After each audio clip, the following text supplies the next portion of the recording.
Good morning, Scottsville Baptist Church. Today I want to look with you at the parable of the 10 bridesmaids, which Matthew records in his Gospel in chapter 25 and verses 1 to 14. The parable of the 10 bridesmaids is a parable referring to the second coming of Jesus, and it's helpful to look at the context in which it occurs in Matthew's Gospel. Matthew is recording the final stages of Jesus' ministry in Jerusalem before his trial and crucifixion. In his last public discourse in Matthew chapter 23, Jesus delivered a scathing denouncement of the scribes and the Pharisees. He called them hypocrites because their conduct did not match their teaching. They didn't take it into their hearts and live it out. They were concerned with external appearances and keeping the rules, while neglecting a relationship with God that found expression in justice, mercy, and faithfulness. They were so far off the mark that they were going to be involved in killing Jesus. Jesus was deeply saddened by their attitude and that of the religious establishment in Jerusalem.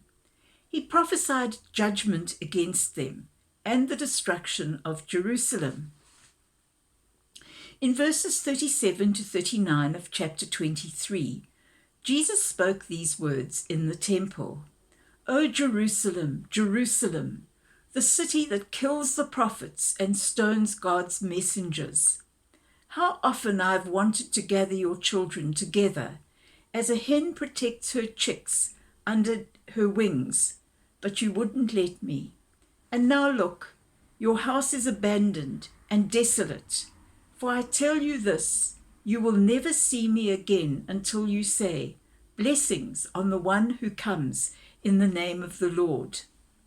As Jesus was leaving the temple, his disciples called his attention to the fine buildings of the temple. Jesus' reply must have surprised the disciples. "Do you see all these buildings? I tell you the truth, they will be completely demolished. Not one stone will be left on top of another." Later, when Jesus and his disciples were sitting on the Mount of Olives, his disciples asked Jesus two questions about the passages I have just read. "Tell us, when will all this happen?" This first question seems to refer to the destruction of the temple and of Jerusalem in 70 AD. I won't discuss the verses that probably refer to this question because they're not relevant to the parable that we are studying. The second question posed to Jesus by his disciples is relevant. What sign will signal your return and the end of the world? This obviously refers to Jesus' second coming. And in chapter 24, verses 4 to 14, Jesus seems to talk in very general terms about three signs preceding his second coming.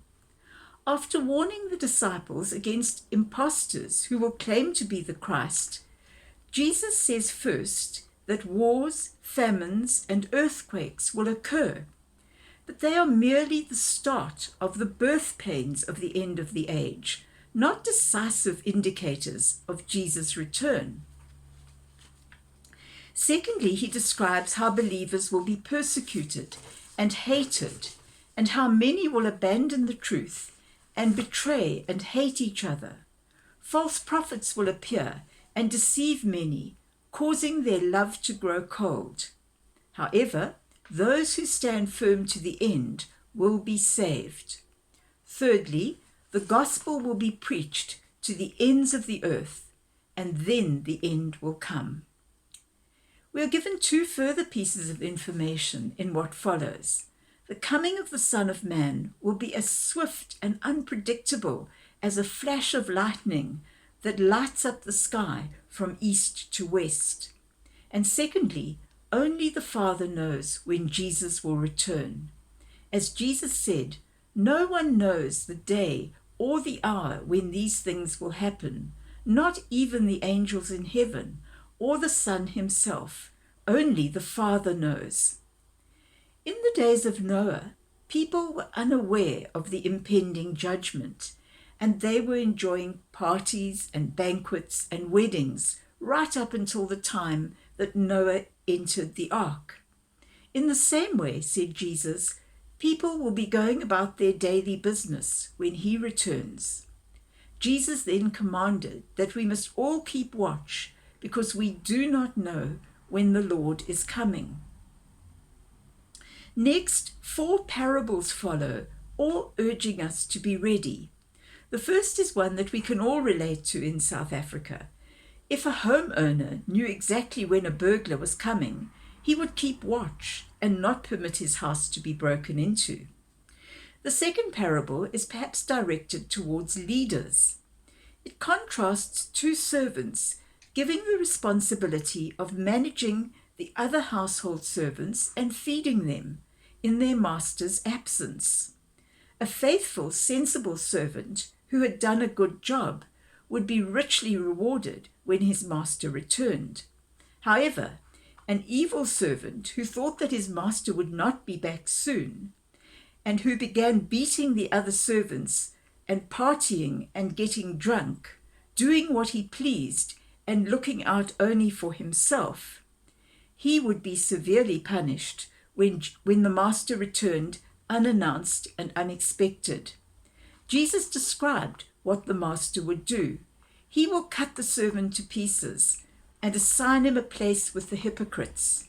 In that place there will be weeping and gnashing of teeth. The third parable with which chapter 25 begins is the parable of the 10 virgins or bridesmaids, which tells of the return of Jesus. We'll read together from chapter 25, verses 1 to 14. Then the kingdom of heaven will be like 10 bridesmaids who took their lamps and went to meet the bridegroom. 5 of them were foolish and 5 were wise. The 5 who were foolish didn't take enough olive oil for their lamps, but the other 5 were wise enough to take along extra oil. When the bridegroom was delayed, they all became drowsy and fell asleep. At midnight they were roused by the shout, "Look, the bridegroom is coming. Come out and meet him." All the bridesmaids got up and prepared their lamps. Then the 5 foolish ones asked the others, "Please give us some of your oil, because our lamps are going out." But the others replied, "We don't have enough for all of us. Go to a shop and buy some for yourselves." But while they were gone to buy oil, the bridegroom came. Then those who were ready went in with him to the marriage feast, and the doors were locked. Later, when the other 5 bridesmaids returned, they stood outside calling, "Lord, Lord, open the door for us." But he called back, "Believe me, I don't know you. So you too must keep watch, for you do not know the day or hour of my return." Now, a wedding was a celebration, but in this instance, the focus of the parable is not on the joy of the wedding, but on being prepared for the bridegroom. It's also interesting that the bride is not mentioned specifically, because the focus is all on the bridegroom and the bridesmaids. The task of the bridesmaids was to wait for the bridegroom and his close friends as they came to take the bride from her parents' home and to accompany the procession to his home, where the wedding banquet would take place.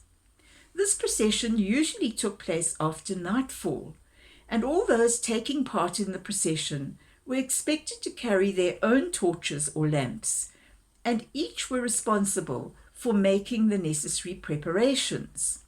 Since the bridegroom was delayed, they all became drowsy and fell asleep. The point of this detail is not to criticize the bridesmaid. It is significant only because it showed that they didn't know exactly when the bridegroom would come, although they were certain that he would come. They were at their posts waiting, but not all of them were ready to meet the bridegroom.